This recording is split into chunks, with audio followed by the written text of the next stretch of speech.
आइएगा स्टार्ट करते हैं। अब हम लोग आगे आने वाले थे, यहाँ तक आ गए थे सिंध अभियान तक। एलन बरो के काल में जो है कि आपका सिंध अभियान हुआ था, यहाँ तक आ गए हुए थे। इससे आगे आज आपको देखना है ब्रिटिश भारत के जो है कि आपको अधीन जो है कि आपको नियम और जो है कि उनके प्रशासन क्या था, उसके बारे में जो है कि आज आपको देखना है। तो चलिए इसी के साथ जो है कि आपको स्टार्ट करते हैं। सबसे पहला जो है कि ब्रिटिश पूर्व जो है कि आपको भारत की स्थिति कैसी थी। तो ब्रिटिश जब नहीं था, उससे पूर्व जब भारत की स्थिति थी, वो जो है कि आपको कृषि प्रधान थी और आत्मनिर्भर थे। मतलब कृषि पर जो है कि हम लोग का विशेष जोर था और आत्मनिर्भर जो है कि हम लोग थे। उसके बाद जब ब्रिटिश उपनिवेश आया, ब्रिटिश उपनिवेश का जो है कि आपको चरण बटा है। पहला चरण की बात करेंगे 1757 से लेकर 1813 तक जो है कि आपको पहला चरण था। कहां से लेकर कहां तक? 1757 से लेकर 1813 तक जो है कि आपको पहला चरण था। इसमें द्वैत शासन का जन्म जो है कि आपको 1757 में हुआ, जो 1772 में जो है कि आपको द्वैत शासन तक चला था। उसके बाद जो है कि अंग्रेजों का लूट कांड शुरू हुआ, जो भारत में जो है कि आपका लूटने का प्रयास जो अंग्रेजों का चला है। इसके बाद 1772 के बाद जो है कि आपको अंग्रेजों का लूट कांड जो है कि आपका शुरू हुआ है। उसके बाद बात करेंगे, उसके बाद दूसरा चरण चला है। उसका दूसरा चरण जो है कि आपको ये 1813 से लेकर 1858 तक जो है कि आपका दूसरा चरण चला है। कब से कब तक चला है? 1813 से लेकर 1858 तक जो है कि आपको दूसरा चरण चला है। कब से कब तक? 1813 से 1858 तक जो है कि आपका औपनिवेशिक का दूसरा चरण जो है कि आपको चला है। और इसमें क्या हुआ है? तो औद्योगिक पूंजीवाद का जो है कि आपको ये चरण को माना जाता है। किस चरण को माना जाता है? तो औद्योगिक पूंजीवाद का जो है कि आपको ये चरण माना जाता है। और इसमें मुक्त व्यापार हुआ था। क्या हुआ था? मुक्त व्यापार हुआ था। चाय और चीन जो है कि आपको मुक्त व्यापार के साथ जो है कि ये चरण की समाप्त हुई थी। और ये तीसरा चरण की बात करेंगे, तीसरा चरण 1858 से लेकर 1947 तक चला। और ये पूंजी निवेश का चरण था। कैसा चरण था? पूंजी निवेश का चरण था। और इसमें रेल हो गया, बागान हो गया, बैंक इत्यादि जो है कि आपको निवेश के तौर पे जो है कि आपको रखा गया था। और भू राजस्व व्यवस्था का जो है कि बात करेंगे, ब्रिटिश काल में भू राजस्व व्यवस्था जो है कि क्या क्या था, इसी पे अब चर्चा करना है। यहाँ से जो है कि मुख्य रूप से आपका चैप्टर शुरू होता है, भू राजस्व की व्यवस्था ब्रिटिश काल में। ब्रिटिश काल की बात करेंगे, भू राजस्व की व्यवस्था, तीन प्रकार की भू राजस्व की व्यवस्था थी ब्रिटिश काल में। कितने प्रकार की? तीन प्रकार की भू राजस्व की व्यवस्था थी। एक था आपका अस्थायी बंदोबस्ती था, दूसरा रैयतवाड़ी बंदोबस्ती था, और तीसरा आपका महालवाड़ी बंदोबस्ती था। कौन कौन था? कौन कौन था? भू राजस्व व्यवस्था कौन सा था? आवाज नहीं जा रहा है क्या? आ रही है सर। आ रहा है ना? आ रहा है ना? तो भू राजस्व का व्यवस्था कौन सा था? तीन गो व्यवस्था थे। एक था आपका अस्थायी बंदोबस्ती, दूसरा रैयतवाड़ी था, तीसरा आपका महालवाड़ी था। कौन था तीसरा? आपका महालवाड़ी था। चलिएगा अब तीनों के बारे में आपको समझाते हैं। पहला जो है कि आपका अस्थायी बंदोबस्ती। अस्थायी बंदोबस्ती के बारे में आप समझ लीजिए, पहला क्या है अस्थायी बंदोबस्ती। पहला जो है कि आपका ये अस्थायी बंदोबस्ती है। अस्थायी बंदोबस्ती जो है कि आपको किसके काल में लागू किया गया? तो ये कॉर्नवालिस के काल में लागू किया गया। किसके काल में लागू किया गया अस्थायी बंदोबस्ती? कॉर्नवालिस के काल में जो है कि आपको लागू किया गया। किसके काल में? कॉर्नवालिस के काल में अस्थायी बंदोबस्ती जो है कि आपको लागू किया गया था। वर्ष 1793 में जो है कि आपको अस्थायी बंदोबस्ती की शुरुआत होती है कॉर्नवालिस के काल में। अगर इस कॉर्नवालिस के काल में इस अस्थायी बंदोबस्ती की शुरुआत हुई है, तो इसका भी कोई क्षेत्र रहा होगा। तो ये जो आपका कौन सा क्षेत्र था? तो ये बिहार का क्षेत्र, आपका बंगाल का क्षेत्र और उड़ीसा का क्षेत्र था। तो अस्थायी बंदोबस्ती किस क्षेत्र में लागू था? बिहार, बंगाल, उड़ीसा। बिहार, बंगाल, उड़ीसा में जो है कि आपको अस्थायी बंदोबस्ती लागू था। और अस्थायी बंदोबस्ती को हम लोग इस्तेमारी बंदोबस्ती के नाम से जानते थे, या अस्थायी या इस्तेमारी बंदोबस्ती के नाम से जो है कि आपको जाना जाता था। किसको? अस्थायी बंदोबस्ती को। और अस्थायी बंदोबस्ती को हम लोग सूर्यास्त कानून भी कहते थे। मतलब सूरज जिस दिन अंतिम तारीख है, अंतिम तारीख के सूरज ढलने से पहले जो है कि आपको जाकर जो है कि पहुंचा देना होता था। इसका भू राजस्व जो है कि आपको पहुंचा देना होता था सरकार के पास। और इसकी बात करेंगे, इसमें ये कितने परसेंट भारत के भूभाग पे लागू था? मतलब भारत का जो पूरा हिस्सा है उसका 19%। कितना परसेंट? 19% भूभाग पे जो है कि आपको लागू था। जबकि बात करेंगे, इसको जो है कि आपको अस्थायी बंदोबस्ती को असूलने के लिए जो है कि एक आदमी रखा जाता था, जमींदार को रखा जाता था। वो जमींदार क्या करता था? वो असूल को और सरकार को जो है कि आपको पैसा पहुंचाता था। तो सरकार को जो है कि आपको कितना जाता था और जमींदार को कितना जाता था? सरकार को जाता था 10/11। मतलब 11 का 10 भाग जो है कि आपको सरकार को, और एक भाग किसको? एक भाग जो है कि आपको जमींदार को जाता था। किसको जाता था? जमींदार को जो है कि आपको एक भाग जाता था। 10 भाग सरकार को, एक भाग जो है कि आपको जमींदार को जो है कि आपको जाता था। मतलब कि 10/11 भाग जो है कि आपको सरकार को जाता था, और 1/10 भाग जो है कि किसको जाता था? जमींदार को जो है कि आपको जाता था। ये अस्थाई बंदोबस्ती का था। अस्थाई बंदोबस्ती के बाद जो है कि आपका दूसरा बंदोबस्ती आएगा, जिसका नाम होगा रैयतवाड़ी बंदोबस्ती। कौन सा बंदोबस्ती होगा? रैयतवाड़ी बंदोबस्ती होगा। कौन सा? रैयतवाड़ी बंदोबस्ती होगा। अब जरा समझिएगा रैयतवाड़ी बंदोबस्ती क्या था। रैयतवाड़ी बंदोबस्ती की बात करेंगे, ये रैयतों के द्वारा जो है कि आपको सबसे बेस्ट जो है कि आपका ये जो है कि आपको, हाँ, रैयतवाड़ी जो था सबसे बेस्ट था। इसमें डायरेक्ट जो है किससे लिया जाता था? डायरेक्ट जो है कि आपको सीधे सीधे किसानों से वसूल लिया जाता था। बीच का जो मध्यस्थता करने वाला था, बीच का जो असूलने वाला था, उसको जो है कि आपको समाप्त कर दिया गया। किसमें समाप्त कर दिया गया? बीच वाले को, जो असूल के सरकार को पहुंचाता था। अस्थाई बंदोबस्ती में जो सरकार को असूल को पहुंचाता था, रैयतवाड़ी में उसको समाप्त कर दिया गया। रैयतवाड़ी में जो है कि आपको डायरेक्ट जो है कि किससे लिया जाता था? रैयतवाड़ी में डायरेक्ट किसानों से डायरेक्ट किसानों से जो है कि आपको लिया जाता था, ठीक ना। डायरेक्ट जो है कि आपको किसानों से लिया जाता था। और रैयतवाड़ी बंदोबस्ती की बात करेंगे, रैयतवाड़ी बंदोबस्ती का जन्मदाता किसे कहा जाता है? तो मुनरो को और कर्नल लीड को, है ना। थॉमस मुनरो और कर्नल लीड को जो है कि आपको कहा जाता है। और ये जो कब हुआ था? तो ये जो हुआ था 1820 में, ये चालू हुआ था। ये मद्रास का, असम का और बंबई का क्षेत्र में लागू हुआ था। कहाँ कहाँ के क्षेत्र में लागू था ये रैयतवाड़ी? मद्रास, असम, मुंबई। मद्रास था, असम था और मुंबई के क्षेत्र में ये लागू था। और ये डायरेक्ट जो है कि आपको सीधे किससे वसूला जाता था? सीधे जो है कि आपको किसानों से जो है कि वसूला जाने वाला ये जो है कि आपको लगान था। किससे वसूला जाता था? किसानों से वसूला जाता था। और ये भारत के कितने परसेंट भूभाग पे लागू था? तो भारत के 51% भूभाग पे लागू था। मतलब सर्वाधिक भूभाग पे लागू था। सर्वाधिक भूभाग पे लागू कौन था? तो यही आपका रैयतवाड़ी बंदोबस्ती जो है कि आपको सर्वाधिक भूभाग पे लागू था। और इसमें भू राजस्व की दर क्या थी? तो भू राजस्व की दर जो है कि आपको 50% थी। कितनी प्रतिशत थी भू राजस्व की दर? 50% थी। कितना? 50% जो है कि आपका भू राजस्व का इसमें जो है कि आपको दर था। ठीक है। अगला बंदोबस्ती आएगा आपका महालवाड़ी बंदोबस्ती। महालवाड़ी बंदोबस्ती की बात करेंगे। महालवाड़ी बंदोबस्ती का जो है कि आपको जन्मदाता कौन था? तो हॉल्ट मैकेंजी और मार्टिन बट था। कौन कौन था? हॉल्ट मैकेंजी था और मार्टिन बट के द्वारा जो है कि आपको महालवाड़ी बंदोबस्ती आया था। महाल, इसमें क्या किया जाता था? लगान को वसूलने के लिए गांव में एक महाल को नियुक्त किया जाता था। किसको नियुक्त किया जाता था? गांव में एक महाल को नियुक्त किया जाता था। किसमें? महालवाड़ी में जो है कि महाल को नियुक्त किया जाता था। ठीक है। और ये जो है कि कौन सा एरिया में लागू था? तो पंजाब में, मध्य प्रांत में और पश्चिमोत्तर यूपी में, मतलब पश्चिम यूपी में जो है कि ये जो है कि आपको लागू था। कौन सा? महालवाड़ी बंदोबस्ती जो है कि आपको लागू था। और इसमें भू राजस्व की दर की बात करेंगे।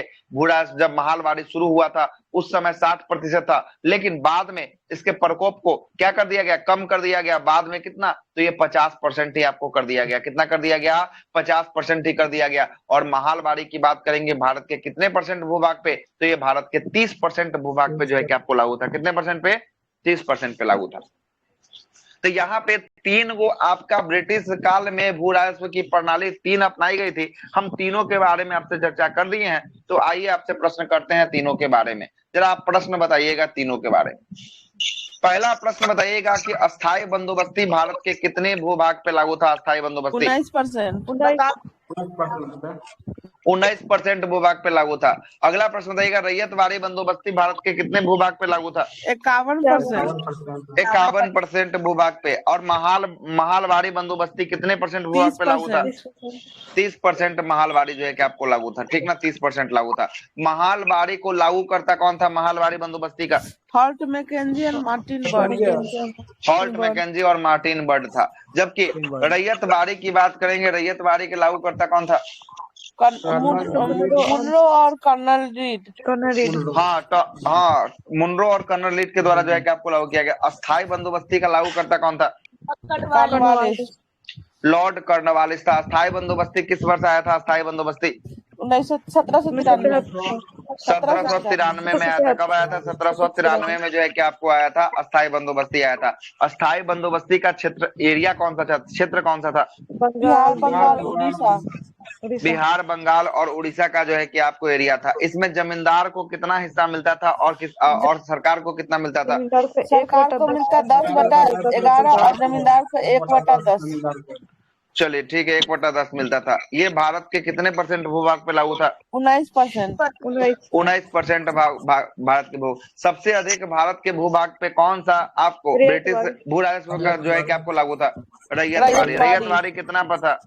रैयतवाड़ी 51%। कितना 51% था। रैयतवाड़ी का आपका एरिया कौन सा था रैयतवाड़ी का? मद्रास, असम, मुंबई। मद्रास, असम, मुंबई का जो है कि आपको एरिया था, ठीक ना। मद्रास, असम, मुंबई का जो है कि आपको एरिया था। इसमें जो है कि भू राजस्व की दर क्या थी रैयतवाड़ी में? उसमें हो गया 51% 51% ना। नहीं, कितना 50%, कितना 50%? सॉरी 51% 50%। भूभाग पे लागू था, 51% भूभाग पे लागू था, लेकिन ये 50% इसका जो है कि आपको था। ठीक है, आगे चलते हैं। महालवाड़ी भारत के कितने हिस्सों में लागू था? महालवाड़ी कितने प्रतिशत हिस्सा में? 30%। 30% हिस्सा में लागू था। बताइएगा महालवाड़ी का एरिया कौन सा था? एरिया पंजाब, मध्य प्रांत और पश्चिमी यूपी। इतना जो है कि आपको एरिया था। अगला टॉपिक पे आइए। अगला है, अगला भू राजस्व की दर आपको समाप्त होती है, आगे पढ़ाते हैं।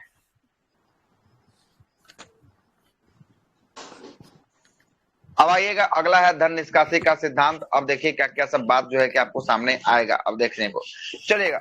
धन निष्कासी की सिद्धांत, ड्रेन थ्योरी किसके द्वारा दिया गया? धन निष्कासी का सिद्धांत दादा भाई नौरोजी। दादा भाई नौरोजी के द्वारा जो है कि आपको दिया गया। किसके द्वारा दिया गया? दादा भाई नौरोजी के द्वारा जो है कि आपको धन निष्कासी का सिद्धांत ब्रिटेन जाने तथा बदले में कुछ नहीं प्राप्त होने पर ये जो है कि आपको ब्रीथिंग प्रोसेस में आपको दादा भाई नौरोजी के द्वारा धन निष्कासी का सिद्धांत जो है कि आपको दिया गया था। और इसका प्रारंभ 1857 से जो है कि आपको हुआ था। सर्वप्रथम जो है कि आपको 1867 में दादा भाई नौरोजी के द्वारा जो है कि आपको लाया गया था। उसके बाद बात करेंगे, दादा भाई नौरोजी ने एक लेख में इंग्लैंड डिबेट टू इंडिया, कौन सा लेख था? England debate to India. इसमें the poverty on British rule of India पुस्तक से जो है कि आपको किसका धन निष्कासी का सिद्धांत जो है कि आपको दिया गया था, ठीक ना। और 1967-68 में भारत का जो है कि प्रति व्यक्ति आय क्या था? 67-68 में भारत का प्रति व्यक्ति आय 20 रुपया था। क्या था? 20 रुपया जो है कि आपको था। आरसी दत्त के द्वारा the economic history of India, धन निष्कासी के बारे में किसके द्वारा लिखा गया है? The economic history of India. ये किसके द्वारा लिखा गया है? The economic history of India RC Dutt के द्वारा जो है कि आपको लिखा गया है। सही है, आरसी दत्त के द्वारा जो है कि आपको लिखा गया था। और सुनिएगा, 1896 में कोलकाता के 1896 में कोलकाता कांग्रेस अधिवेशन में इसका प्रस्तुत जो है कि आपको किया गया था एवं स्वीकार भी कर लिया गया था। धन निष्कासी का सिद्धांत का जो है कि आपको स्वीकार भी जो है कि आपको कर लिया गया था। 1896 में जो है कि आपको किया गया था। अब आते हैं उद्योगिकीकरण, है ना। उद्योग का कैसे कैसे भारत में पतन हुआ है, इस पे थोड़ा सा चर्चा करते हैं और आगे बातों को रखते हुए आगे चलते हैं। सबसे पहले है कि उद्योग का पतन तथा नया उद्योग का न लगना, ये सबसे बड़ा जो है कि आपका काल बन गया था इंडिया के लिए। उसमें क्या था? तो उसमें जो है कि आपको डेनियल डेफो और रॉबिन्सन द्वारा क्रूसो पुस्तक में ये लिखा गया था। डेनियल डेफो का पुस्तक क्या था? रॉबिन्सन क्रूसो जो है कि आपका पुस्तक था। ये किसके द्वारा? डेनियल डेफो के द्वारा इसमें लिखा गया था। पतन का कारण क्या था? तो पतन का जो है कि आपको कारण था ब्रिटिश द्वारा भारत की वस्तुओं पर अधिक टैक्स को वसूलना, है ना। किसके तरफ से आवाज?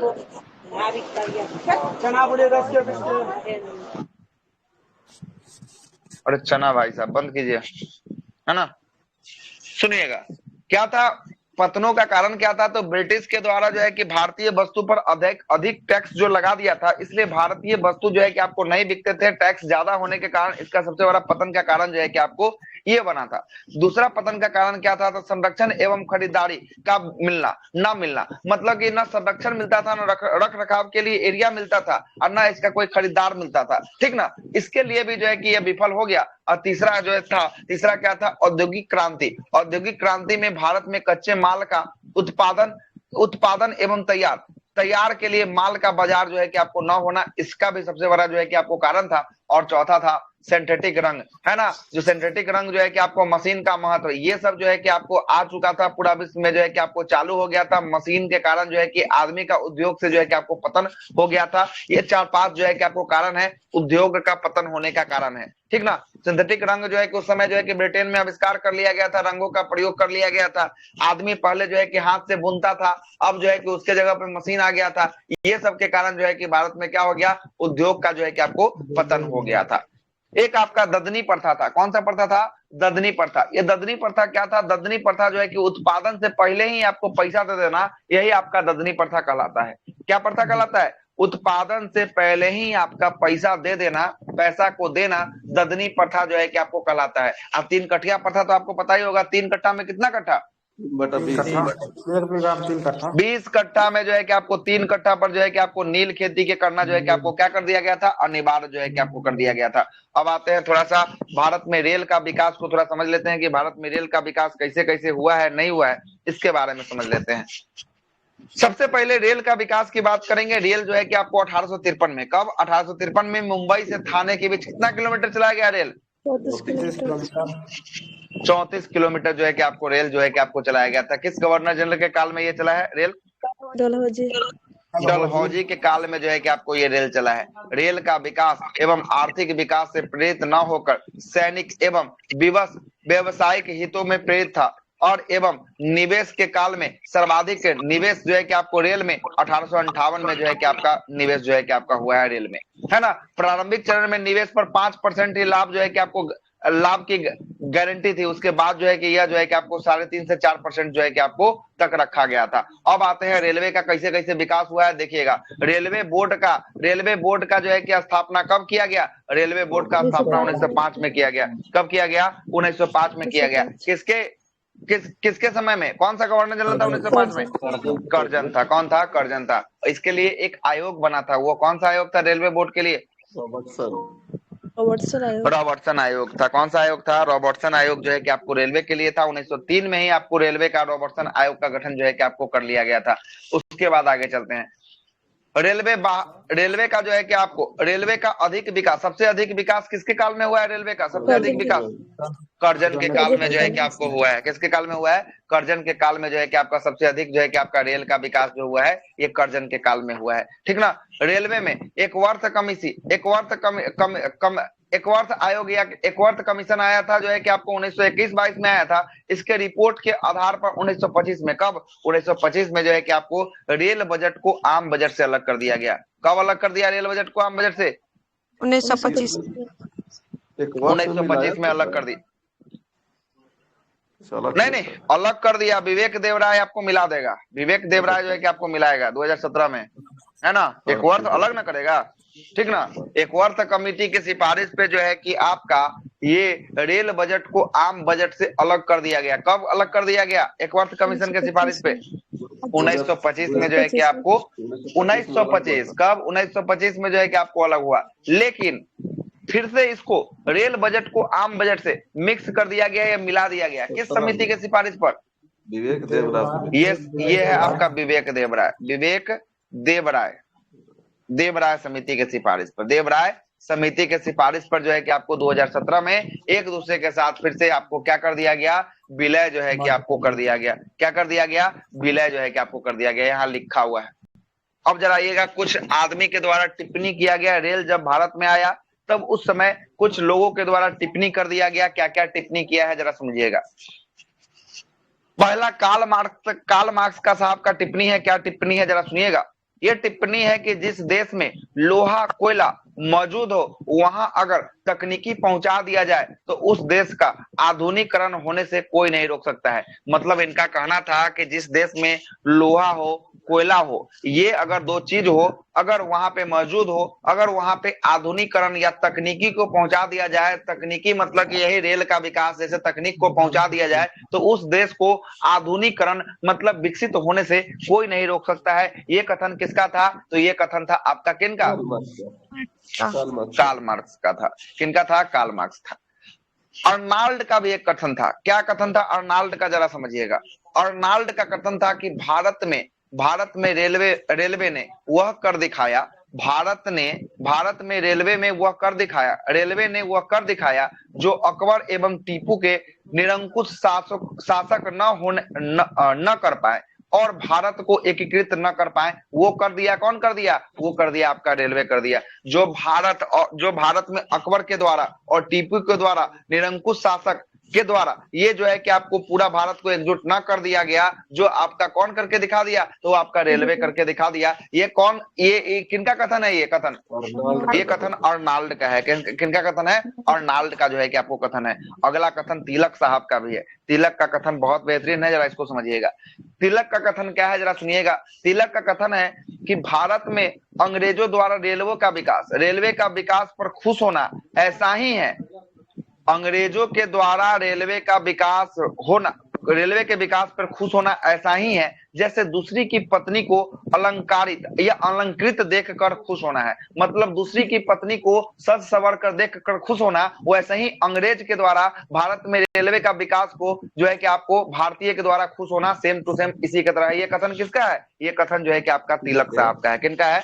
ये तिलक साहब का जो है कि आपको ये कथन जो है कि आपको देखने को मिलेगा। ठीक है, अब आते हैं सबसे बड़ा विद्रोह का कारण बताते हैं, 1857 का विद्रोह। अब क्या हुआ 1857 के विद्रोह में, नहीं हुआ, इसके बारे में जरा समझिएगा। स्टार्ट करते हैं 1857 की क्रांति के बारे में चर्चा करते हैं। सबसे पहले 1857 की क्रांति की बात करेंगे।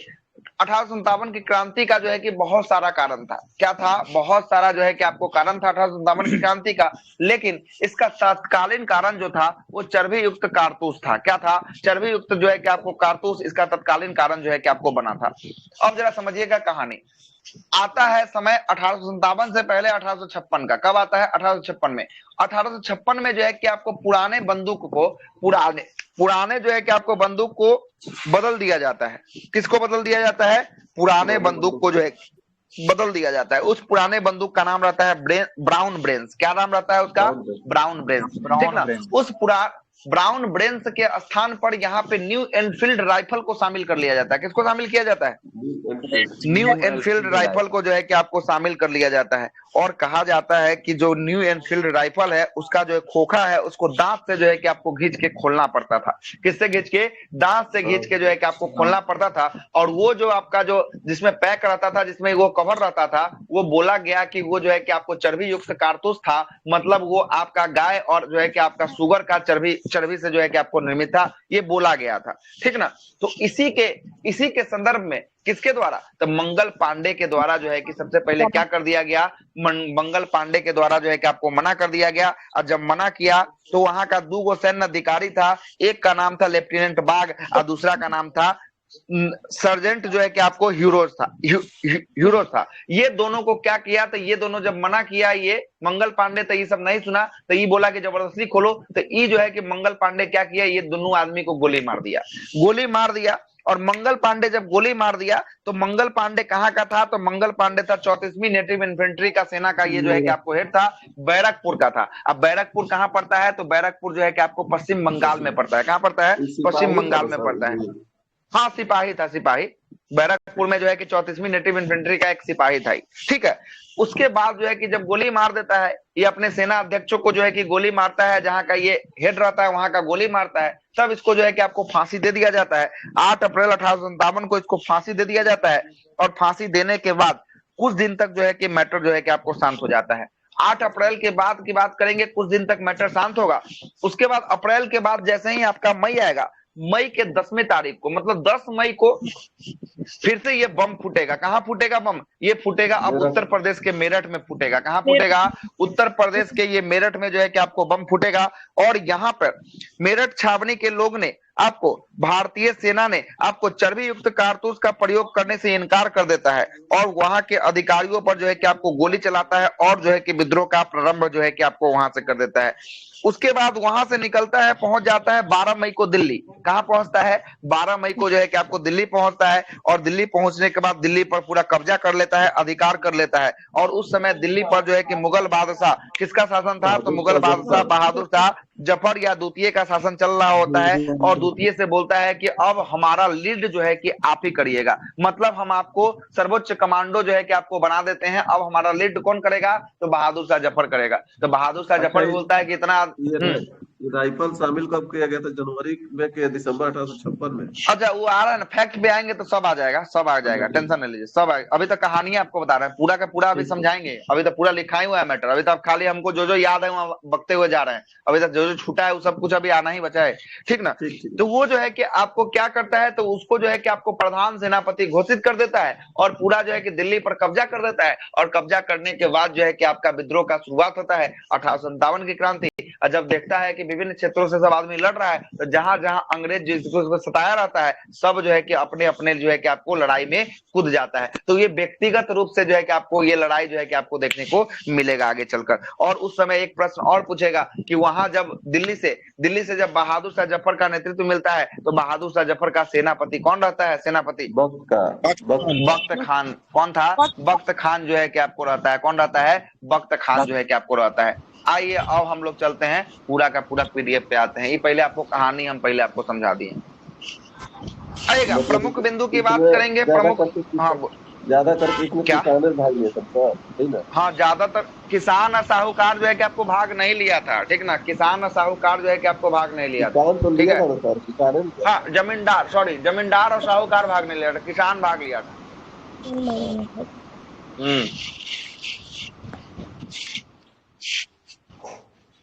आगे आइएगा। 1857 की क्रांति पे चर्चा करते हैं। ब्रिटेन के प्रधानमंत्री कौन थे 1857 की क्रांति में?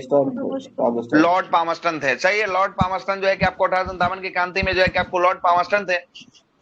अंग्रेज के गवर्नर कौन थे? अंग्रेजी गवर्नर जनरल कैनिन थे। कौन थे? कैनिन थे। और मुगल सम्राट कौन था? मुगल सम्राट बहादुर शाह जफर, या द्वितीय जो है कि आपको मुगल सम्राट कौन थे? बहादुर शाह जफर थे। और इसमें संयुक्त सेनापति किसे घोषित किया गया? संयुक्त सेनापति कैंपबेल को जो है कि आपको घोषित कर दिया गया। विद्रोह को दबाने के लिए संयुक्त सेनापति। हाँ, संयुक्त सेनापति मतलब कि आपको पूरा लीडिंग रोल में, ब्रिटिश का संयुक्त सेनापति जो है कि पूरा लीडिंग रोल में। लेकिन ये जो है कि आपको 3-4 जगह जो है कि आपको जाता है ना। लेकिन संयुक्त सेनापति किसको बनाता है? कैंपबेल को जो है कि आपको बनाता है। पूरा जो विद्रोह का दबाने का लीडिंग रोल जो होता है वो इसी को हाथ में जो है कि आपको दिया जाता है। उसके बाद विद्रोह का प्रतीक की बात करेंगे। प्रतीक क्या था विद्रोह का? रोटी एवं रोटी था। क्या था? कमल एवं रोटी जो है कि इसका विद्रोह का जो है कि आपको प्रतीक जो है कि आपको हुआ था, कमल एवं रोटी था। ठीक है, आगे चलते हैं। अब इसका कारण, सबसे पहले बहुत सारा कारण में पहला है राजनीतिक कारण। कौन सा कारण है? वह हम आपको शुरू में बताएं कि बहुत सारा कारण इसका होता है। पहला है राजनीतिक कारण। राजनीतिक कारण क्या था जो है कि 1857 का विद्रोह होने का राजनीतिक कारण क्या था? और ये सब जब समझ लीजिएगा तब आपको समझ में आ जाएगा कि 1857 की क्रांति आखिर हुआ क्यों। सबसे पहला है राजनीतिक कारण। राजनीतिक कारण में था आपका लॉर्ड वेलेस्ली का सहायक संधि। जो आप लॉर्ड वेलेस्ली के द्वारा जो सहायक संधि किया जा रहा था लॉर्ड वेलेस्ली के द्वारा, वो आपका इसका जो है कि राजनीतिक कारण था। उसके बाद लॉर्ड डलहौजी का व्यक्तित्व का सिद्धांत, डॉक्ट्राइन ऑफ लैप्स जो था, ये किसका था? डॉक्ट्राइन ऑफ लैप्स, हाँ, डलहौजी का था। ये भी इसका राजनीतिक कारण था। इसी के तहत डलहौजी का जो है कि आपको राज्य हड़प नीति था, जिसमें आपको सतारा को हड़प लिया गया था। सतारा को कब? 1848 में। सतारा को 1848 में हड़प लिया गया था। जैतपुर और संबलपुर को कब हड़पा गया था? 1849 में। 1849 में हड़पा गया था। बघाट को कब? 1850 में जो है कि आपको बघाट को जो है कि आपको हड़प लिया गया था। ये किसका सिद्धांत था? ये, हाँ, इसका भी कारण था, राजनीतिक कारण था। ये जो है कि कारण क्या था? ये राजनीतिक कारण था 1857 की क्रांति होने का। ये राजनीतिक कारण जो है कि आपको क्या था? हाँ, ये जो है कि आपका क्षेत्र का विस्तार कर रहा था। जहां जहां का क्षेत्र जो है कि हड़प रहा था वहां पे अपना शासन कर रहा था। समझ रहे हैं? ये एक पहला कारण हो गया। अब आते हैं दूसरा कारण पे। दूसरा कारण 1849 में, 1849 में पंजाब का, देखो देता है पंजाब का तो नहीं याद है। 1849 सिंध को मिलाया था ना आपने, सिंध को, सॉरी, सिंध क्षेत्र को न मिलाया था। ठीक है, तो आगे चलिए।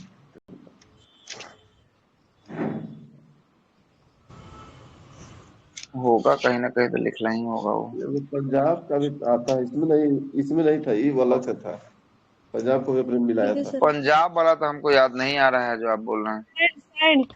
उस समय जो 1857 की क्रांति, 1857 की क्रांति जब शुरू हो रही थी, ठीक है, उस समय का सेनापति कौन था? वो तो शुरू होने के बाद में हुआ कैंपबेल सर। शुरू होने के पहले के समय में कौन था? शुरू होने के पहले? अच्छा, किधर से? एडिसन था ना सर, शुरू होने से पहले के समय में। कहाँ के लिए एडिसन था? ब्रिटिश सेनापति सर, ब्रिटिश सेनापति जो था एडिसन था ना।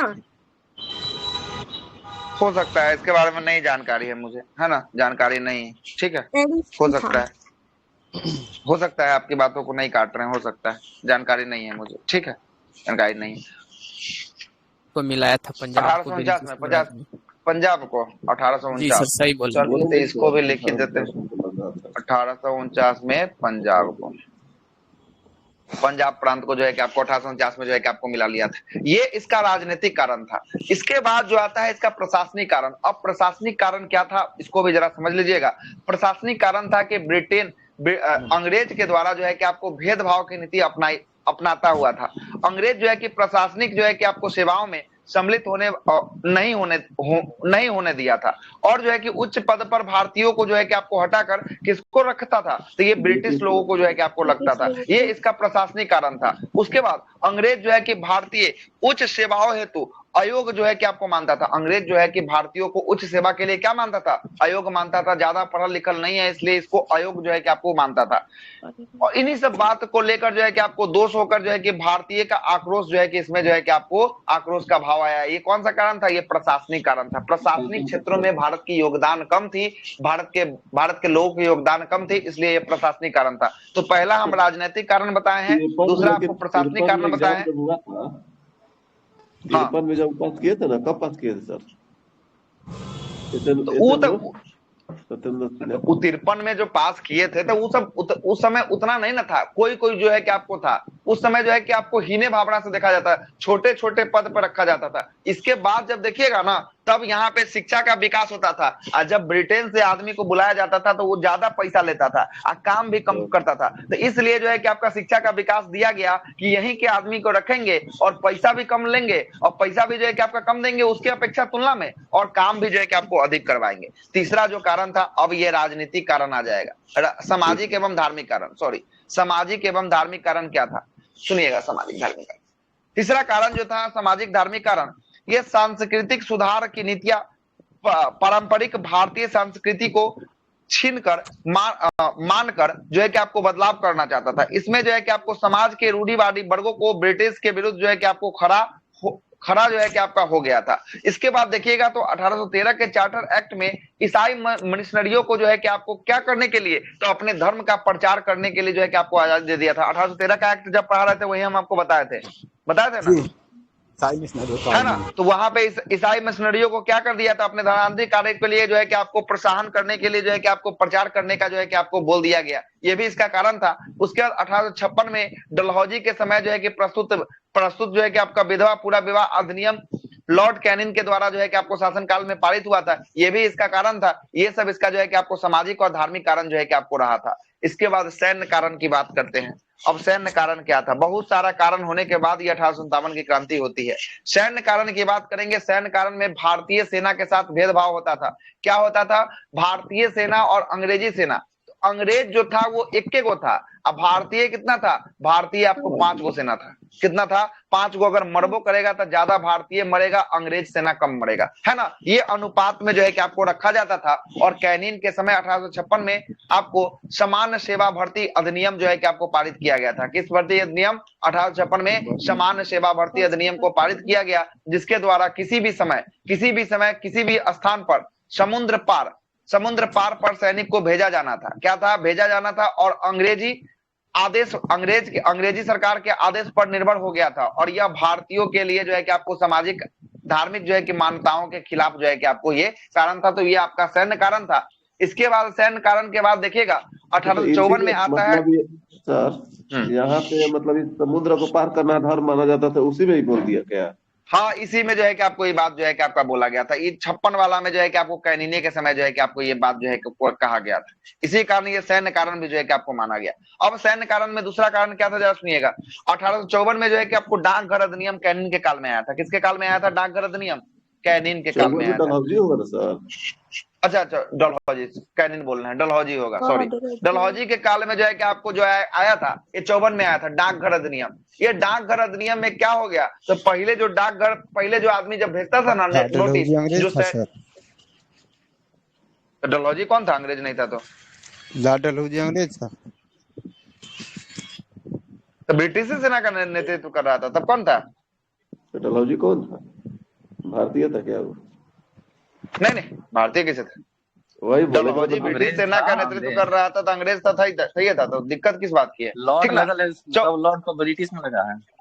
हाँ, लॉर्ड को सबको ब्रिटिश कहा गया, ठीक ना। तो 1854 में जब डाकघर अधिनियम लाया गया, तो डाकघर अधिनियम में पहले क्या था, तो पहले था सैनिक जो थे इसमें शामिल थे, उसको जो अपने घर पे अगर कोई पोस्ट भेजना पड़ता था तो स्टाम्प जो है कि आपको नहीं चिपकाना होता था। लेकिन 1854 में डाकघर अधिनियम जब लाया तो इसके द्वारा सैनिकों को भी जो है कि पत्र पर स्टाम्प लगाना जो है कि अनिवार्य कर दिया गया। समझ रहे हैं बात को? जो पत्र पर सैनिक बिना स्टाम्प के जो है कि भेजते थे, अब उनको स्टाम्प लगाना अनिवार्य जो है कि आपको कर दिया गया था। और यह सैनिक के विशेषाधिकार का जो है कि आपको एक प्रकार से हनन हो रहा था। इसके भी विपक्ष में जो है कि आपको लोग जो है कि आपको खड़े हो गए थे। इसके बाद नोट में क्या दिया, 1857 के विद्रोह के दमन के बाद ब्रिटिश सरकार के द्वारा भारतीय फौज में नव गठन जो है कि आपको किया गया। वो पील कमीशन के आयोग पे जो है कि आपको गठन किया गया, जिसमें जो है कि आपको सेना का रेजिमेंट जाति, समुदाय और धर्म के आधार पर विभाजन जो है कि आपको किया गया। और उसी के आधार पे अभी भी देखिएगा तो आपको गोरखा रेजिमेंट देखने को मिलेगा, सिख रेजिमेंट देखने को मिलेगा, बिहार रेजिमेंट देखने को मिलेगा, राजपूताना रेजिमेंट देखने को मिलेगा। सब अलग अलग जो है कि आपको रेजिमेंट सब जो है कि आपको देखने को मिलेगा। उसी समय से जो है कि आपको चल रहा था। तो ये जो है कि आपको टिकट पर लगाना, ये भी जो है कि आपका क्या हो गया, तो ये भी जो है कि एक प्रकार का कारण जो है कि आपको बन गया। पहला ये कौन सा अधिनियम? डाकघर अधिनियम तो पहला इसी में आया था। हाँ, डाकघर अधिनियम यही है, ठीक ना।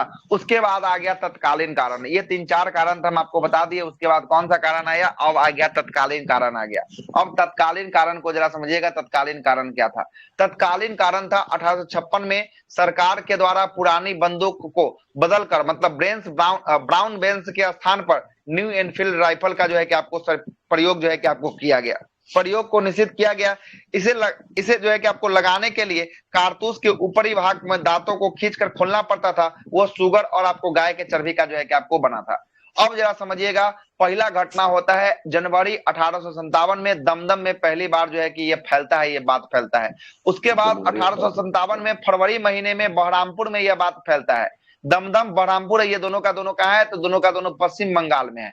उसके बाद जो है कि 1857 में विद्रोह का प्रारंभ 29 मार्च 1857 को होता है। चर्बी युक्त कारतूस के लिए प्रयोग में 34वीं जो है कि आपको रेजिमेंट्री बैरकपुर के सैनिक मंगल पांडे के द्वारा विद्रोह का शुरुआत जो है कि आपको कर दिया जाता है। और सैन्य अधिकारी लेफ्टिनेंट बाग और सार्जेंट को जो है कि आपको गोली मार दिया जाता है। और इनको 8 अप्रैल 1857 में जो है कि मंगल पांडे को क्या दे दिया जाता है? 8 अप्रैल 1857 को मंगल पांडे को फांसी दे दिया जाता है। क्या दे दिया जाता है? फांसी दे दिया जाता है।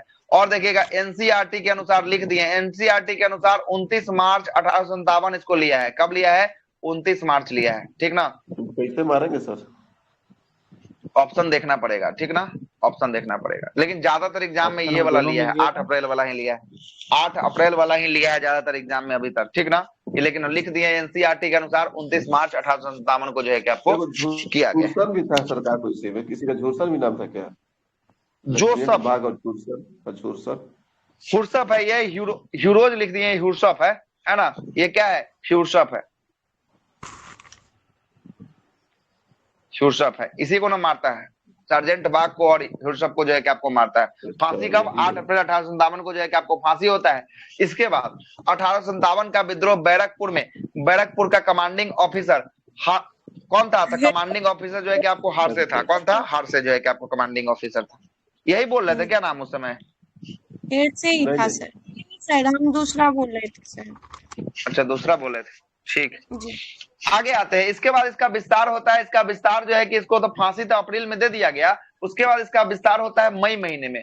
मई महीने के 10 तारीख को मेरठ उत्तर प्रदेश के छावनी में तैनात भारतीय सेना ने चर्बी युक्त कारतूस का प्रयोग करने से इनकार कर दिया और अपने अधिकारियों पर गोली चलाई और विद्रोह का प्रारंभ जो है कि आपको कर दिया। और उस समय मेरठ के सैन्य अधिकारी जनरल हेबिड थे। हेबिड, इसका नाम दिया क्या? हाँ सर, इससे पहले हुआ था ना 24 अप्रैल 1857 ईस्वी को मेरठ कैंप के घुड़सवार रेजिमेंट के 99 जवानों को चर्बी कारतूस को चलाने से मना कर दिया गया था। परिणाम हुआ जो 85 जवान जो थे उम्र कैद यानी 10-10 वर्ष की जो सजा सुनाया गया था। इसी में ना सर 24 अप्रैल को ही ना, 24 अप्रैल का घटना था। हाँ सर, 99 जवानों को कर दिया गया था ना गोली ये चर्बी कारतूस। हो सकता है कहीं, हो सकता है मे भी, है ना। कौन सा बुक है आपके पास? सर रेफरेंस कौन सा है? नोट से सर बोलिए कहाँ सर। का नोट्स कहाँ का है? सर क्लास किसका की है, नोट्स? क्लास कौन सा की है। क्लास का होगा ना? किन्हीं किन्हीं का टीचर का होगा ना? कोई ना हाँ कोई इंस्टीट्यूट का तो होगा ना? अनु सर अच्छा, बेगूसराय। हाँ सर बताइए। हो सकता है हो सकता है, मे भी, है ना, देख लेते हैं। कुछ कुछ ऐसा पॉइंट होता है कि बहुत सारे बुक में अपना छोड़ देता है ना, जो इम्पोर्टेंट नहीं रहता है उसको छोड़ देता है, रख लेता है साइड में करके, अब जितना है ना, डीपली मैडम बताए उतना डीपली में तभी तक क्वेश्चनों नहीं पूछ पाए एक बार। है ना। कौन सा डेट बताएं, एक बार फिर से बोलिएगा जरा डेट आप। 24 24 जनवरी। 24 अप्रैल बताया ना? 1857। दृष्टि भी इसको इग्नोर कर दिया है इस चीज को, ठीक ना, दृष्टि में भी नहीं दिया हुआ। लेकिन 24 अप्रैल को सिर्फ कारतूस लेने से ही इनकार किया था ना। बट वो बोली कि 85 सैनिकों को बर्खास्त किया था, वो तो 9 मई को किया था। नहीं, बर्खास्त 99 जवानों को मतलब कारतूस चलाने से मना किया था, ठीक है। और 85 जवान जो थे ना उनको उम्र कैद यानी 10-10 वर्ष की सजा सुनाया गया था। 50 रुकिए, अब एक आध गो और बुक सजा निकालने सुनाने की दीजिए। बात सुनिए, क्या बोली मैम? इसको सुनाया गया था सजा। 9 मई को नहीं, 9 मई को पता नहीं। कर लीजिएगा नहीं, 9 मैम। मई को नहीं। देखते हैं अब तो। दुद्दू को बुक खोल दी है, अब रुक जाइए, अब देख ही लेते हैं फिर। 10 जुलाई बिल्लौर में ये दिया हुआ है इसमें, क्या बोलते हैं, परीक्षा मंथन पढ़िए, क्या वाले। दिया हुआ, क्या दिया, पढ़िए पढ़िए तो एक बार क्या दिया है पूरा। अप्रैल 1857 ईस्वी को मेरठ छावनी के कुछ भारतीय सैनिक कारतूस लेने से इनकार कर दिए, जिसके परिणाम स्वरूप उन पर मुकदमा चलाया गया और 9 मई 1857 को 85 सैनिकों को नौकरी से बर्खास्त करके उन्हें सजा सुनाई गई। अच्छा, चलिए सुनिएगा आप, हम भी पढ़ देते हैं, निकलवा ही दिए बुक तो। चलिए, ये जो है कि आपको हर एक एग्जाम में नहीं पूछा गया है, बहुत कम ही बुक में दिया है। एक बुक मेरे पास भी है जिसमें ये मिला, ये बात क्या दिया है जरा सुनिएगा। 9 मई की घटना है। 9 मई को मेरठ छावनी में स्थित रेजिमेंट के 85 घुड़सवार सैनिकों को रंगून से जो आए चर्बी युक्त कारतूस है उनको हाथ लगाने से मना कर दिया। जो रंगून से चर्बी युक्त कारतूस आया था उसको हाथ लगाने से मना कौन कर दिया? यहाँ के सैनिक। कहाँ के सैनिक? मेरठ छावनी के जो है कि आपको सैनिक के द्वारा जो है कि आपको मना कर दिया गया। उसके बाद अंग्रेजी रेजिमेंट, उसके बाद जो है कि अंग्रेजी साम्राज्य के द्वारा इन सैनिकों को बागी करार कर दिया गया, मतलब बागी बोल दिया गया कि बागी हो गया ये सब, ठीक ना। बागी करार करते हुए, है ना, इन्हें 10-10 वर्ष की जो है कि आपको सजा का कारावास की सजा जो है कि आपको सुनाई गई और इन्हें कारागाह में जो है कि आपको डाल दिया गया। ये घटना है 9 मई की घटना है। कब की घटना है? 9 मई की घटना है, ठीक है। ठीक है, हो गया क्लियर अब? चलिए, ये 9 मई का घटना हो गया है, ठीक है। और 9 मई का ये घटना हुआ, अब 10 मई को फिर से स्टार्ट होगा। अब 10 मई को स्टार्ट होगा तो फिर कहाँ जाएगा? 12 मई को जो है कि आपको पहुंचेगा, दिल्ली पहुंचेगा। 11 मई कहीं देता है, कहीं 12 मई देता है, ठीक है ना। याद रखिएगा, दोनों डेट में जो है कि आपको देता है 11 मई की रात्रि में, तो उसी को 12 मई कहीं कहीं जो है कि आपको माना है। 12 मई से सही हो जाता है ना, 11 मई हाँ, 12 मई से जो है कि आपको जो है कि पूरा तरीका से जो है कि आपको हो जाता है, ठीक ना। 12 मई से जो है कि आपको पूरा तरीका से सुन लीजिएगा। अब आगे चलते हैं, है ना। रिकॉर्डिंग हो गया, हाँ चलेगा। उसके बाद जो है कि आपको दिल्ली की ओर जो है कि आपको कूच करता है और कूच करने के बाद 11 मई को मेरठ में विद्रोही ने दिल्ली पहुंचते और 12 मई को जो है कि यहाँ पे दिल्ली को पूर्णतः अधिकार कर लिया और मुगल बादशाह बहादुर शाह द्वितीय को जो है कि आपको क्या कर दिया गया? सेनापति बना दिया गया। और बहादुर शाह जफर का सेनापति उस समय कौन था? बहादुर शाह जफर का सेनापति बख्त खान था। कौन था उस समय जो है कि आपका बख्त खान था, ठीक है। बख्त खान जो है कि आपको बहादुर शाह जफर का सेनापति हुआ करता था। अब आते हैं कहां से जो है कि आपको कौन आया है नहीं आया है, इसके बारे में जो है जरा चर्चा कर लेते हैं, ठीक ना। जरा चर्चा कर लेते हैं अब कहां से कौन सा तब था इसके बारे में। सबसे पहले बात करते हैं दिल्ली से। दिल्ली से बात करते हैं। दिल्ली से कौन था? तो दिल्ली से आपको थे बहादुर शाह जफर थे या द्वितीय थे। कौन थे? बहादुर शाह जफर थे या द्वितीय थे। और इनका सेना नेतृत्व कौन कर रहा था? सैन्य नेतृत्व अभी जस्ट पता है, बख्त खान कर रहे थे। कौन कर रहे थे? बख्त खान जो है कि आपको कर रहे थे, ठीक ना।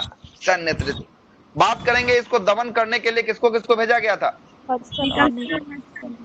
निकोलसन और हडसन को जो है कि आपको भेजा गया था। हडसन और निकोलसन को भेजा गया था। निकोलसन, हडसन ना होगा, हडसन और निकोलसन को भेजा गया था। इसमें कौन मर गया? निकोलसन जो है कि आपको मारा गया था। कौन मारा गया था? निकोलसन जो है कि आपको मारा गया था।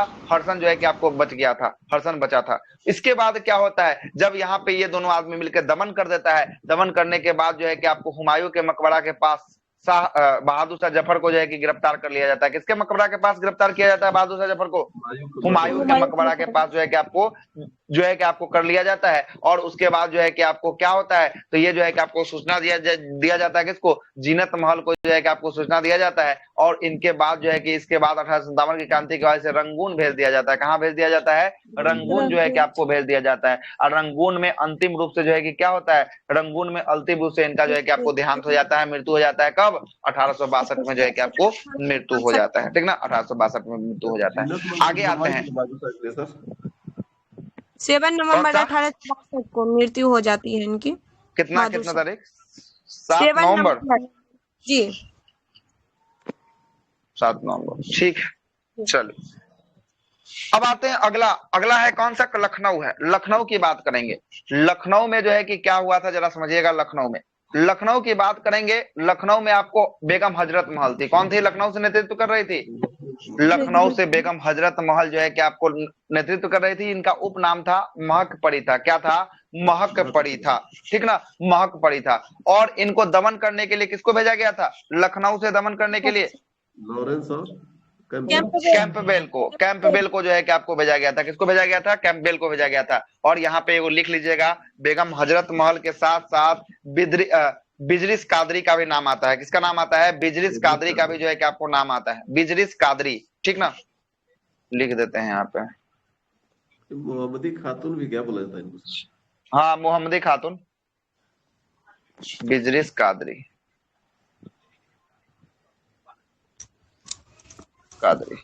ठीक है। अब जरा समझिएगा कि बेगम हजरत महल जो थी आपका कहाँ की थी? तो लखनऊ की थी। लखनऊ की जो है कि आपको अवध राज्य की जो है कि आपको शक्तिशाली राज्य था। उस समय अवध जो है कि आपको शक्तिशाली राज्य था। और उसी समय अवध की जो है कि आपको कौन थी? तो बेगम हजरत महल थी। इसने जो है कि आपको नेतृत्व किया था। और बेगम हजरत महल के द्वारा जो है कि आपको क्या किया गया? तो ये जो है कि आपको सबसे पहले लखनऊ को एक स्वतंत्र क्षेत्र कराने का प्रयास किया गया। लखनऊ को स्वतंत्र क्षेत्र करवाने का प्रयास किया गया। इसके बाद इनके बारे में बोला जाता है कि अपने पति के बारे में जो है कि आपको क्या देते हैं? सूचना जो है कि आपको अंग्रेजों को जो है कि आपको देती है, ये देती है। ठीक ना, उसके बाद जब पता चलता है तब उसके बाद ये कहाँ भाग जाती है? जब इसका दमन करना होता है तो ये जो है कि आपको कहाँ चल जाती है? ये चल जाती है नेपाल चली जाती है। कहाँ चली जाती है? नेपाल जो है कि आपको चली जाती है। यहाँ बोला जाता है बहुत इनके बारे में, बहुत सारा बुक वगैरह में जो है कि आपको बहुत सारा जो है कि आपको बोला जाता है कि लव अफेयर बहुत सारा था इनका, मतलब कि ब्रिटिश सेना के साथ जो है कि आपको था, बहुत सारा सहयोग जो है कि आपको किए हैं। वो अलग बात है, उसकी बात नहीं करेंगे हम लोग। आगे चलते हैं। अगला जो है कि आपका तीसरा जो है कि आपका कौन था? तीसरा जो है कि आपको है ना, कानपुर था। कानपुर जो है कि आपका तीसरा था। तीसरा कानपुर की बात करेंगे। कानपुर से कौन नेतृत्व कर रहा था? कानपुर से नाना साहब जो है कि आपको नेतृत्व कर रहे थे। और नाना साहब का अन्य नाम जो है कि आपको धोंदू पंथ है। क्या है? अन्य नाम जो है कि आपको धोंदू पंथ है। और कानपुर की बात करेंगे। कानपुर से किसको भेजा गया था दमन करने के लिए? कानपुर से कैंपबेल को जो है कि आपको भेजा गया था। किसको भेजा गया था? कैंपबेल को जो है कि आपको भेजा गया था, आपको कानपुर से जो है कि आपको दमन करने के लिए। उसके बाद क्या था कानपुर की कहानी, जरा समझिएगा। हाँ बोलिए। कानपुर से तो हैवलॉक को भेजा गया था ना दमन करने के लिए। किसको? हैवलॉक को? हाँ, हैवलॉक को ना, हैवलॉक और कैंपबेल दोनों को भेजा गया था। कानपुर में भी दो आए थे सर, हैवलॉक था और कैंपबेल था। तो बहुत सारा स्टैंडर्ड बुक में तो खाली कानपुर से आपको किसका दिया है? तो इसी का दिया है, खाली कैंपबेले का नाम दिया है। 2-3 बुक तो देख रहे हैं। कानपुर से तो कैंपबेले का हर एक बुक में नाम दिया है। हैवलॉक बोल रहे हैं आप? हाँ सर, हैवलॉक भी है। हो सकता है, तब पता नहीं। तो फिर यहाँ तो 2 बुक हम देख रहे हैं अभी, है ना। क्या नाम बताए हैं? हैवलॉक एनसीईआरटी की बुक है सर। एनसीईआरटी में दिया है तो हो सकता है एनसीईआरटी में, तब इसको काटना अनुचित होगा, ठीक ना, अनुचित होगा। ऐसे भी स्टैंडर्ड बुक में होगा तो अनुचित होगा घटना। तो हैवलॉक और कैंपबेल को जो है कि आपको भेजा गया था। और यहाँ पे क्या हुआ था, तो यहाँ पे जो है कि आपको नाना साहब नेतृत्व कर रहे थे। और ये नाना साहब क्यों कर रहे थे, तो बाजीराव द्वितीय का जो है कि आपको दत्तक पुत्र कौन था, बाजीराव द्वितीय का दत्तक पुत्र नाना साहब जो है कि आपको बाजीराव द्वितीय का दत्तक पुत्र थे। और दत्तक पुत्र को ये अधिकार नहीं देता था अंग्रेज। उसके बाद इनको भी परेशान कर दिया, तो नाना साहब कहाँ चल गए, तो नाना साहब फिर भी ये भी जो है कि आपको कहाँ चले जाते हैं, ये नेपाल जो है कि आपको चले जाते हैं, ठीक, नेपाल चले जाते हैं। आगे आते हैं, आगे आते हैं हम लोग ग्वालियर की तरफ मूवमेंट करते हैं। ग्वालियर से कौन नेतृत्व कर रहा था, ग्वालियर से ग्वालियर से जो है कि आपको तात्या टोपे जो है कि आपको नेतृत्व कर रहे थे। तात्या टोपे का अन्य नाम जो है कि आपको रामचंद्र जो है कि आपको पांडुरंग था। क्या था, रामचंद्र पांडुरंग था। और ये इनको दबाने के लिए किसको भेजा गया था, ग्वालियर को दबाने के लिए फिरोज को भेजा गया था। ह्यूरोज को जो है कि आपको भेजा गया था, ठीक है, किसको भेजा गया था, ह्यूरोज को भेजा गया था, है ना। और ह्यूरोज किसका था, तो ये मित्र जो है कि आपको मान सिंह के द्वारा इन्हें गिरफ्तार करवा दिया गया और इसे फांसी जो है कि आपको दे दिया गया था। किसको, तात्या टोपे को जो है कि आपको फांसी जो है कि आपको दे दिया गया था। इसका मित्र जो है कि इसके साथ धोखाधड़ी जो है कि आपको कर देता है। कौन करता है, मित्र जो है कि इसके साथ धोखाधड़ी जो है कि आपको कर देता है। आगे चलते हैं, झांसी से कौन थे, झांसी से रानी लक्ष्मीबाई जो है कि आपको झांसी से थी। कौन थी, रानी लक्ष्मीबाई जो है कि आपको झांसी से थी। और इसको दमन करने के लिए किसको भेजा गया था, ह्यूरोज को भेजा गया। हाँ, ह्यूरोज को भेजा गया था इसको दमन करने के लिए जो है कि आपको किसको, ह्यूरोज को जो है कि आपको भेजा गया था, ठीक ना, ह्यूरोज को भेजा गया था। और झांसी की रानी लक्ष्मीबाई का बचपन का नाम क्या था, पता ही होगा आप लोग को, मणिकर्णिका था। क्या था, मणिकर्णिका जो है कि इनका बचपन का नाम क्या था, तो मणिकर्णिका जो है कि आपको बचपन का नाम था। और इन्हीं के नाम पर जो है कि इनका जन्म कहाँ हुआ था, तो इनका जन्म हुआ था वाराणसी में हुआ था। कहाँ हुआ था जन्म इनका, वाराणसी में हुआ था। ये पूछा गया प्रश्न है। अब मृत्यु कहाँ हुआ था, मृत्यु हुआ था ग्वालियर में। कहाँ हुआ था, ग्वालियर में। तो वाराणसी में जिस गंगा के संगम पे, जिस गंगा के घाट पे हुआ था, इसी घाट पर जो है कि आपको होने के कारण इनका घाट का नाम है कर्णिका घाट का नाम रखा गया है। जो वाराणसी से होंगे उनको पता होगा कर्णिका घाट जो है कि आपको वाराणसी में है ना। किनके नाम पर रखा गया है, तो मणिकर्णिका के नाम पर, मतलब कि आपको झांसी की रानी लक्ष्मीबाई के नाम पर जो है कि आपको रखा गया है, ठीक है। अब क्या था, ग्वालियर तो एमपी में है ना, हाँ ये मध्य प्रदेश में है। ग्वालियर मृत्यु हुई थी, यहाँ जन्म हुआ था, जन्म वाराणसी, जन्म, मृत्यु हुआ वो ग्वालियर मध्य प्रदेश, ठीक ना। ये जो है कि आपको विधवा लड़ी भी थी ये ग्वालियर से ना सर, झांसी से लड़ी थी। झांसी उत्तर प्रदेश में है ना कि ग्वालियर में। सर एक का सहयोग भी की थी एक बार शायद ग्वालियर से जो थे, हो सकता है ग्वालियर से सहयोग की होगी, है ना। हाँ। की होगी जी। ये जो आपको किसकी विधवा थी, तो ये गंगा राव की विधवा थी। किसकी विधवा थी ये, झांसी की रानी लक्ष्मीबाई गंगा राव की विधवा थी। और गंगा राव आई अपना बेटा के लिए लड़ रही थी। बेटा का नाम था दामोदर राव, दत्तक पुत्र था, दामोदर राव था। बोलता था ना दत्तक पुत्र को कोई वैल्यू नहीं है, इसलिए दत्तक पुत्र के लिए जो है कि आपको ये लड़ाई लड़ रही थी। और ह्यूरोज को बहुत ज्यादा ये परेशान कर दी थी। क्या कर दी थी, ह्यूरोज को जो है कि आपको बहुत ज्यादा जो है कि आपको परेशान जो है कि आपको कर ली थी, ठीक ना। दत्तक पुत्र उसे कहते हैं ना जो गोद ले लिया जाता है ना, उसी को दत्तक पुत्र कहा जाता है, ठीक है। अब आते हैं बिहार, पटना की बात करेंगे। बिहार से कौन रहता है, तो बिहार से आपको रहते हैं, बिहार के जो है कि आपको कुंवर सिंह रहते हैं, है ना। पटना से पीर अली, जबकि जगदीशपुर से कौन, जगदीशपुर से आपको कुंवर सिंह। कौन, जगदीशपुर से कुंवर सिंह, ठीक ना। जगदीशपुर से कुंवर सिंह है, उनके छोटे भाई अमर सिंह रहते हैं। जबकि पटना से कौन रहते हैं, तो पटना से पीर अली। ये पुस्तक विक्रेता जो है कि आपको कौन थे, पीर अली जो है कि आपका पुस्तक विक्रेता थे। पटना सिटी में जो है कि इनका घर रहता है ना। और यहाँ दमन करने के लिए बिहार किनको भेजा जाता है, बिहार विलियम टेलर और विंसेंट आयर को जो है कि आपको भेजा जाता है। और जो है कि आपको सबसे जहां जहां युद्ध हुआ है ना, सबसे अधिक अगर विजय किन्होंने प्राप्त किया है, तो ये बिहार में ही आपको प्राप्त हुआ है। सर्वाधिक विजय यहाँ के शासक के द्वारा जो है कि आपको दिया गया है, वीर कुंवर सिंह के द्वारा। सर्वाधिक जो है कि आपको जीत दर्ज कर, नहीं और जगह तो हारा था, अंतिम रूप से यहाँ भी हारा था। लेकिन अंग्रेज को एकदम नाक में दम जो करता है ना, वो पूरा का पूरा कर दिया था यहाँ पे, ठीक ना। मतलब कि जहां जाता था ना, ये लोग जीत जाता था, अंग्रेज हार जाता था। अंतिम रूप से तो गोली लगने के बाद तो आपको बहुत सारा लंबा कहानी है, तो फिर से आपको हार जाता है ना। लेकिन बहुत ज्यादा इसको परेशान करके अंग्रेज को जो है कि रख दिया था। कहाँ पे, यही जो है कि आपको कुंवर सिंह के द्वारा जो है कि आपको रखा गया था। कुंवर सिंह जब बढ़े तो इनके भाई अमर सिंह जो है कि आपको गुरिल्ला युद्ध पद्धति के जो है कि आपको संचालक थे, इहो खूब हराए हैं एकदम अंग्रेज को, है ना। उसके बाद जो दोनों आदमी का मृत्यु जो है कि आपको हाँ, कैमूर की पहाड़ी में गुरिल्ला युद्ध जो है कि आपको लड़ा था सब मिलकर, ठीक ना। आगे आते हैं, इलाहाबाद की बात करेंगे। इलाहाबाद से कौन था? इलाहाबाद से लियाकत अली। लियाकत अली था। कौन था? इलाहाबाद से जो है कि आपका लियाकत अली था। और इसको दबाने के लिए किसको भेजा गया था इलाहाबाद से? कैंपबेल को जो है, कर्नल नील को, सॉरी, कर्नल नील को जो है कि आपको भेजा गया था इलाहाबाद से दबाने के लिए। कर्नल नील को जो है कि भेजा गया था। बरेली से कौन थे? बरेली से खान बहादुर, अब ये खान कौन अब्दुल था? गफ्फार। खान बहादुर खान? नहीं, खान अब्दुल गफ्फार खान नहीं, खान बहादुर खान। कौन है? खान बहादुर खान। खान अब्दुल गफ्फार खान आप लिखते या हैं। गफ्फार खान इसी को कहते हैं, गफ्फार खान भी कहते हैं, ठीक ना। खान बहादुर खान या गफ्फार खान का ही है, ठीक ना। और इसको दबाने के लिए किसको भेजा गया? कैंपबेल। सर कैंपबेल को जो है कि आपको, इसके ऊपर कैंपबेल जो को नहीं। है वो इलाहाबाद बोलिए। वाला तो जनरल ये कर्नल नील बोले आप, यहाँ जनरल है। जनरल नील लिख दी हो, कर्नल नीले होगा, ठीक ना। कर्नल नीले होगा, जनरल नील लिखा गया है, ठीक ना। कोई दिक्कत वाली बात नहीं। नोट्स बनाया हुआ खुद से तो गलत हो सकता है थोड़ा बहुत, है ना, जहाँ पे, इसलिए तो सुधार रहे हैं साथ साथ। अब फैजाबाद से मौलवी अहमदुल्ला जो है कि आपको फैजाबाद से थे, और इनको जो है कि आपको दबाने के लिए किसको भेजा गया था? कैंपबेल को जो है कि आपको भेजा गया था। किसको भेजा गया था? कैंपबेल को जो है कि आपको भेजा गया था। अब आते हैं असफलता के नींव को, देखते हैं कि किस किस कारण से जो है कि आपको असफल हो गया ये क्रांति। जरा इसको भी जरा देख लेते हैं, आइए। विद्रोह का असफलता का कारण क्या था, जरा इसको समझिएगा। असफलता का कारण था कि ये सीमित क्षेत्र में था। देख रहे हैं ना, बहुत कम, एकदम छूट फूट इलाका में जो है कि पूरा भारत में ऐसा देख रहा है आपको। ये आपको नॉर्थ इंडिया में आपको देखने को मिल रहा है। साउथ इंडिया में थोड़ा भी दिख रहा है आपको? नहीं दिख रहा होगा, है ना। ये जो है कि आपको साउथ इंडिया में जरा सा भी आपको नहीं दिख रहा होगा। जो भी दिख रहा होगा आपको नॉर्थ इंडिया में ही आपको दिख रहा होगा, है ना। नॉर्थ इंडिया में दिख रहा था। इसका क्षेत्र जो है कि आपका सीमित क्षेत्र था, इसलिए जो है कि विद्रोह असफल हुआ। दूसरा था कि शायद नेतृत्व का अभाव था। इसका जो है कि देखते होंगे कि कोई भी नेतृत्व करने वाला नहीं है। जो क्षेत्र से जो है ना, वही इसका नेतृत्व कर रहा है। इसका ऐसा नहीं है कि कोई एगो संयुक्त नेतृत्व करने वाला, इसका इसमें कमी था, इसलिए भी जो है कि ये हार गया था। तीसरा काम था इसका जो है कि आपको सीमित संसाधन था।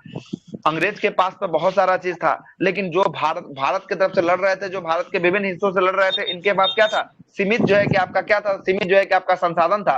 पूरा संसाधन न होने के कारण भी जो है कि इनको जो है कि आपको दिक्कत होने लगी, ठीक ना। उसके बाद जो है कि आपको स्थगन या जो है कि अभाव, स्थगन का अभाव हो गया। समर्थन का भी जो है कि अभाव हो गया। सबसे समर्थन नहीं हुआ था।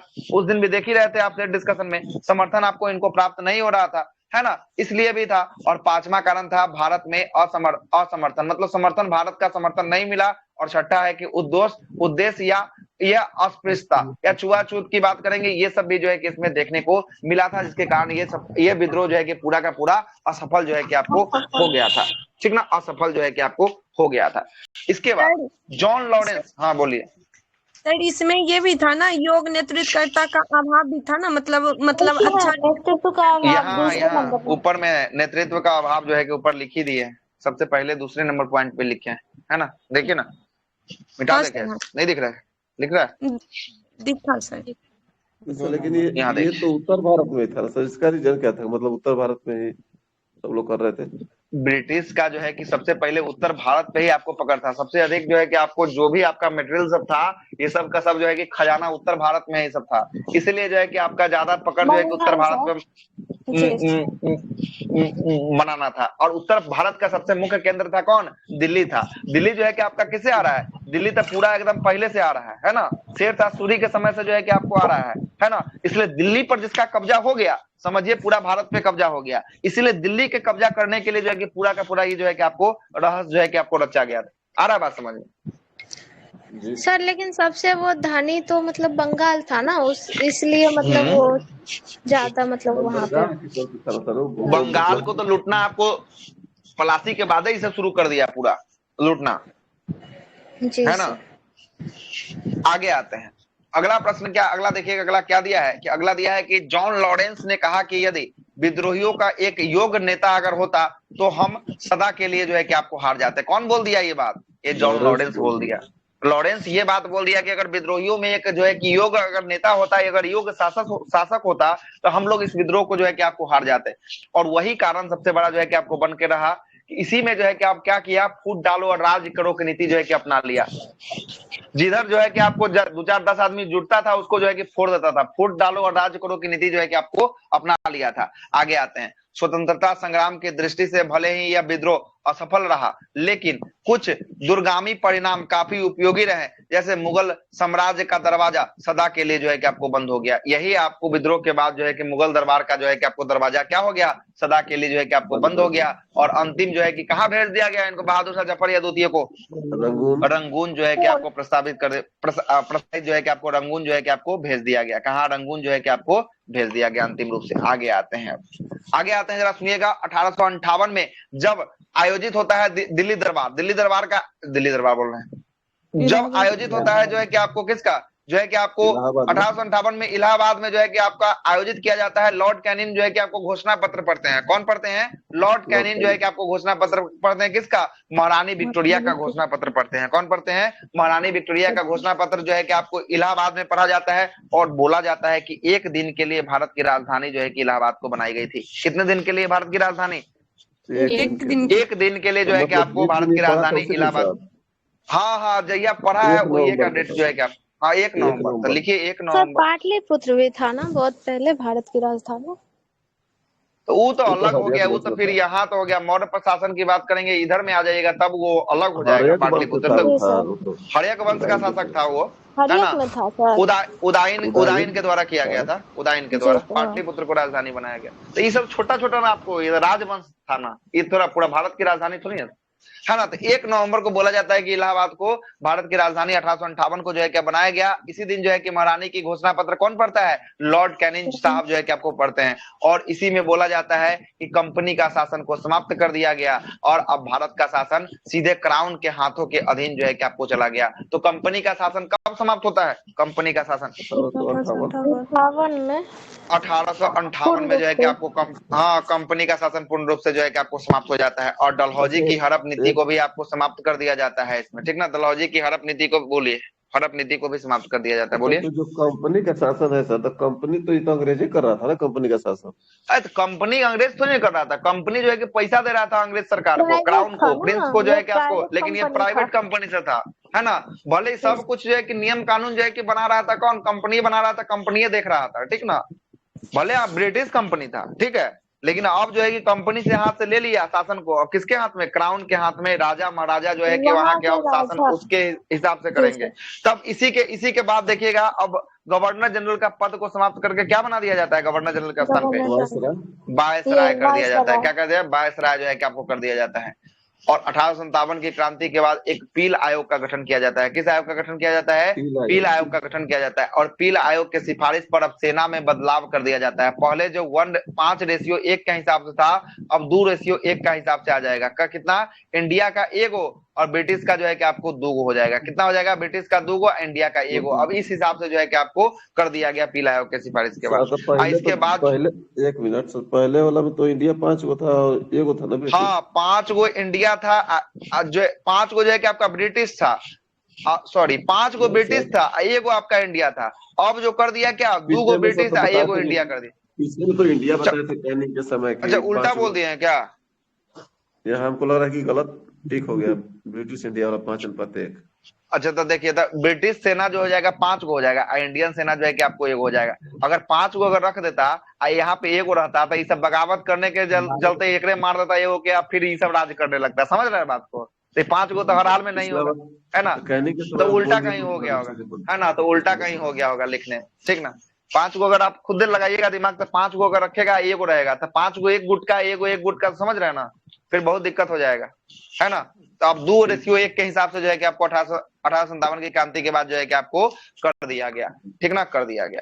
आगे आते हैं। जबकि मुंबई और मद्रास में 5:2 रखा गया। 5:2 मुंबई और कहाँ पे? मद्रास में। मुंबई और मद्रास में 5:2 रखा गया ना।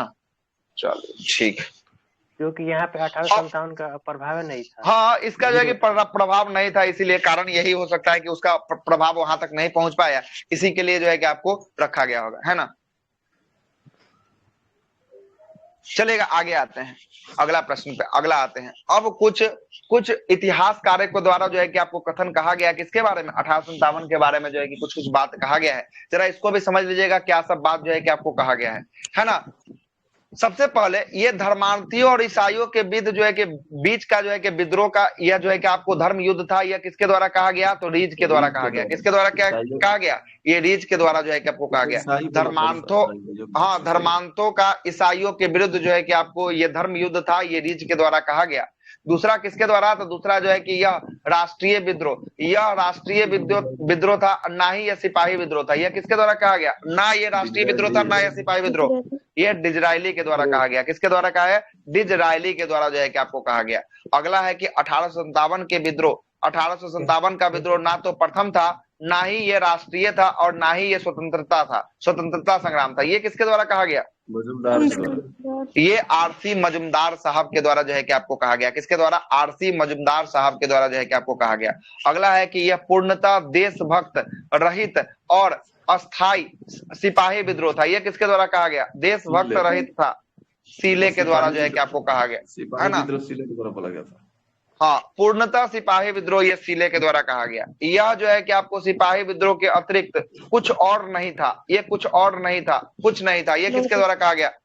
लॉरेंस के द्वारा कहा गया। किसके द्वारा कहा गया? लॉरेंस के द्वारा कहा गया। यह सभ्यता और बर्बरता का मध्य जो है कि आपका संघर्ष था। ये किसके द्वारा कहा गया? सभ्यता और बर्बरता का मध्य। ये टी.आर. होम्स के द्वारा कहा गया। किसके द्वारा? ये टी.आर. होम्स के द्वारा जो है कि आपको कहा गया। अगला है यह विद्रोह राष्ट्रीय विद्रोह के लिए लड़ा गया सुनियोजित स्वतंत्रता संग्राम था। यह विद्रोह राष्ट्रीय विद्रोह के लिए लड़ा गया सुनियोजित स्वतंत्रता संग्राम था। ये किसके द्वारा कहा गया? बीडी सावरकर साहब के द्वारा जो है कि आपको कहा गया। किसके द्वारा? बीडी सावरकर के द्वारा कहा गया। अगला है यह अंग्रेज के विरुद्ध हिंदू और मुसलमानों का यह षड्यंत्र था। यह किसके द्वारा कहा गया? हिंदू मुसलमानों का षड्यंत्र था। ये जेम्स आउल्ट्रम और डब्ल्यू टेलर के द्वारा जो है कि यह बात जो है कि आपको कहा गया था। और यह राष्ट्रीय विद्रोह था। राष्ट्रीय विद्रोह किसने कहा था? राष्ट्रीय विद्रोह की संज्ञा ये डिजरायली के द्वारा जो है कि आपको कहा गया। किसके द्वारा? डिजरायली के द्वारा और अशोक मेहता के द्वारा जो है कि आपको कहा गया। 1857 के क्रांति का पुस्तक के लेखक कौन थे? अशोक मेहता भी सेम। एस.एन. सेन थे। कौन थे? एस.एन. सेन। 1857 पुस्तक के लेखक कौन थे? एस.एन. सेन थे। ये भी प्रश्न जो है कि बार बार जो है कि आपको पूछा गया, दरोगा में भी एक बार पूछा गया है। 1857 के पुस्तक के लेखक कौन है? एस.एन. सेन है। अगला सुनिएगा, अगला क्या बोलता है? अगला है कि आपको सैनिक विद्रोह का समर्थन किया अंग्रेज के साथ। कहा, किसने कहा था? तो ये दुर्गादास सर सैयद अहमद खान के द्वारा जो है कि आपको कहा गया था। ये ठीक ना। अगला है कि the Indian war of independent 1857। ये किसने लिखा है? बीडी सावरकर के द्वारा जो है कि आपको लिखा गया। द पीसेज एंड द राज। ये किसके द्वारा लिखा गया? पीजेड एंड राज, है ना? थॉमस स्ट्रॉक के द्वारा जो है कि आपको लिखा गया। 1857 द ग्रेट रिवॉल्ट। ये किसके द्वारा लिखा गया? ग्रेट रिवॉल्ट अशोक मेहता के द्वारा। किसके द्वारा? अशोक मेहता के द्वारा जो है कि आपको लिखा गया है। द सिपाही म्यूनिटी एंड रिवॉल्ट ऑफ 1857। ये आरसी मजुमदार साहब के द्वारा जो है कि आपको लिखा गया है। ठीक ना। आरसी मजुमदार साहब के द्वारा जो है कि आपको लिखा गया है। अगला है the civil liberation in India mutinies. ये किसके द्वारा लिखा गया है? ये लिखा गया है शशि भूषण चौधरी के द्वारा लिखा गया है। The history of the sepoy and revolt of 1857। ये आरसी में रिपीट हो गया है। ये रिपीट हो चुका है आरसी मजुमदार के द्वारा। सिविल, ये भी तो आपको रिपीट हो गया है, ये भी रिपीट है। The history of the sepoy four in India. ये जो है कि आपको जॉन विलियम काये के द्वारा जो है कि आपको लिखा गया है। काये के द्वारा। The Indian war of independent 1857 से 1859। ये किसके द्वारा लिखा गया है? कार्ल मार्क्स और फ्रेडरिक एंजल्स के द्वारा जो है कि आपको लिखा गया है। The causes of Indian revolt the causes of Indian revolt 1858 sir Syed Ahmad Khan के द्वारा जो है कि आपको लिखा गया है। The sepoy mutiny of the 1857 a social analytics. ये जो है कि आपको किसके द्वारा? ये चट्टोपाध्याय, पीएच चट्टोपाध्याय के द्वारा जो है कि आपको लिखा गया है। ये कुछ पुस्तक लिखा गया था। कल हम लोग स्टार्ट करेंगे। अगला जो होगा प्रमुख जो है कि आपको भारतीय विद्रोह जो है कि आपको कहाँ कौन सा विद्रोह हुआ है ना। मेजर इंडिया रिवॉल्ट को शुरू करेंगे, किस क्षेत्र से कौन सा हुआ है। आज हम लोग पेज नंबर 27 तक जो है कि आपका समाप्त कर दिए हैं। पेज नंबर 27 तक समाप्त हो गया है। 93-92 पेज का ये पूरा पीडीएफ है, जिसमें से आपको पेज नंबर 27 तक समाप्त हो गया। कल से 28 नंबर पेज से हम लोग फिर से शुरू करने वाले हैं। ठीक है ना। 28 नंबर पेज से जो है कि आपका शुरू करेंगे कल से। ठीक है।